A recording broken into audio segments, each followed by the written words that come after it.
Our brothers, the Taliban, we won't comment on them from a political point of view, because that's not the nature of our talk today.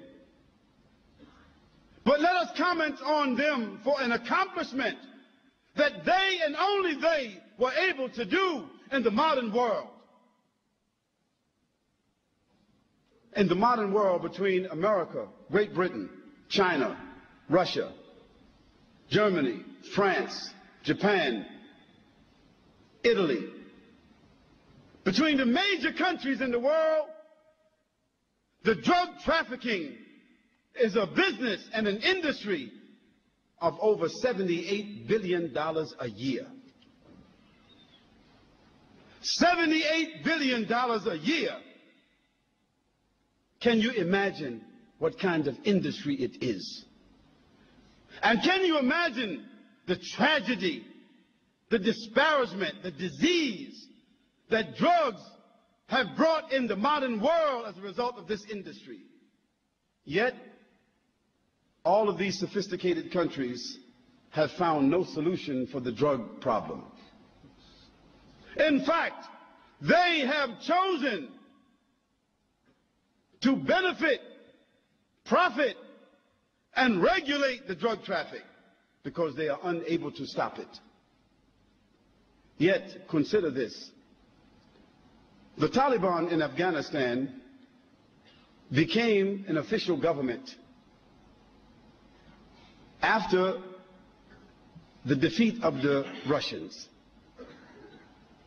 And at that time, Afghanistan was the major theater, corridor in the world for drugs. 61% of all of the heroin of the world was produced between Afghanistan and China. And the Russian gangsters, criminals, were the ones that controlled this industry. Part of the war of Afghanistan had to do with drugs. Not oil, not gas, but drugs. When the government of Russia was defeated and pushed out of Afghanistan, Afghanistan became immersed in civil war. We know that, isn't it? Civil war. That civil war had two sides. The atheists, the socialists, the communists among the Afghanis, and the Muslims who wanted to follow the Quran and the Sunnah. The North, the Northern Alliance, who themselves were related to the Russian gangsters, who were mostly Muslims who had adopted socialism, atheism, who themselves were criminals. They wanted to continue the enterprise of drugs after the Russians moved out.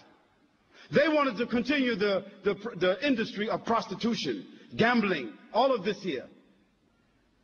And the Muslims said, no, we won't continue that. We want to establish Islam. And they began to have wars between them. One of the groups that were insisting upon the Quran and the Sunnah were called the Students. In the Arabic language, the Students is Talib or Taliban. And on one occasion, those atheists, socialists, communist Afghanis, those criminal Afghanis, they entered some villages and they raped the women. And some of those women escaped. And they ran to seek protection with those students. And those students, they sought to get a fatwa from their shuyukh. What should we do about these Muslims who did this act? Those scholars said they should be punished. They are criminals, and the hukum is to find them and kill them as criminals. Those students then took their weapons and gathered themselves together as a group and called themselves the Taliban, and they began to seek the honor of those women who were raped. And they went from village to village, town to town, until in a 2-year period of time, they conquered all of Afghanistan. 2 years. They conquered all of Afghanistan except only 19%. 80% of Afghanistan they conquered in 2 years. Who were they? They did not have sophistication. They were walking, riding donkeys and horses, fighting on foot, fighting for the honor of their women, for the honor of their country, for the honor of Islam.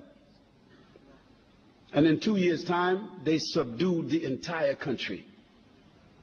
Of course, they were not sophisticated in their knowledge. They did not have universities.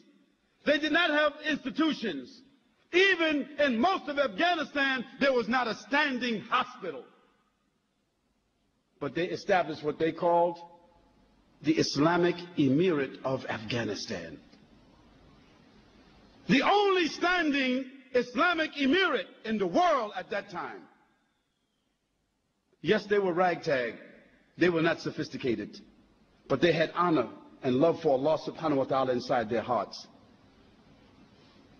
And we don't know, as Muslims, we don't know any connection with the Taliban to September the 11th. So let's be clear about that.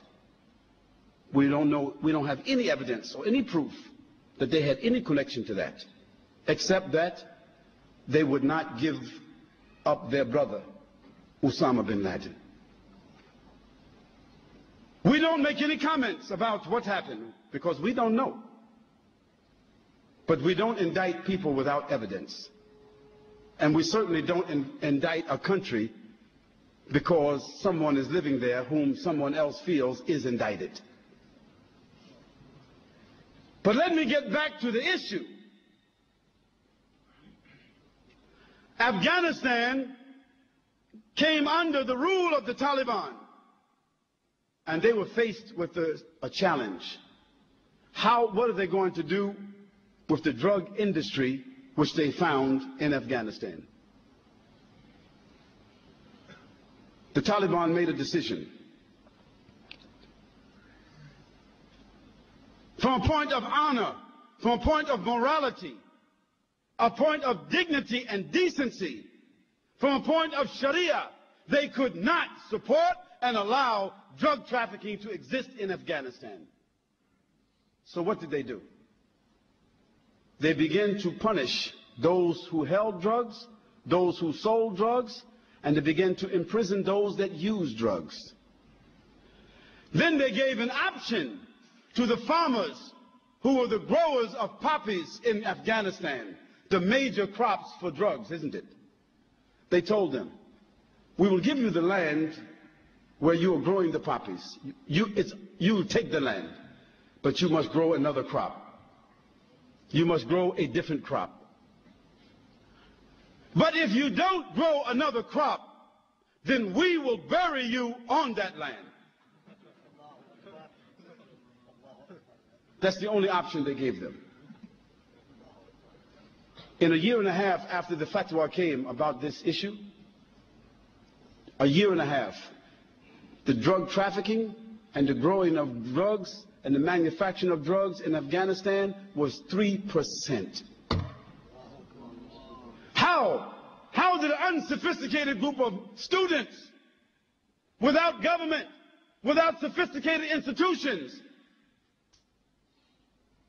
how did they do this? How did they eliminate an industry which represented 61% of the source of drugs in the entire world? How did they do that? They did it from their iman. They did it because they were affected by the Quran. They did it because they were affected by the behavior of Muhammad sallallahu alaihi wasallam. And this is why I say, as an example, that Islam and only Islam has the properties by which to affect the human being's consciousness, to design and regulate his morals, and even to regulate governments, so that even governments themselves are forced to adhere to rules of decency and dignity.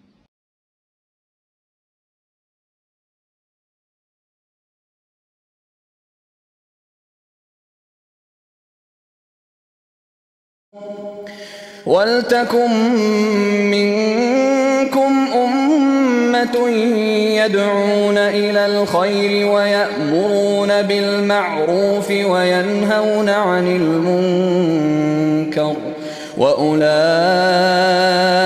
هُمُ الْمُفْلِحُونَ. كُنتُمْ خَيْرَ أُمَّةٍ أُخْرِجَتْ لِلنَّاسِ تَأْمُرُونَ بِالْمَعْرُوفِ وَتَنْهَوْنَ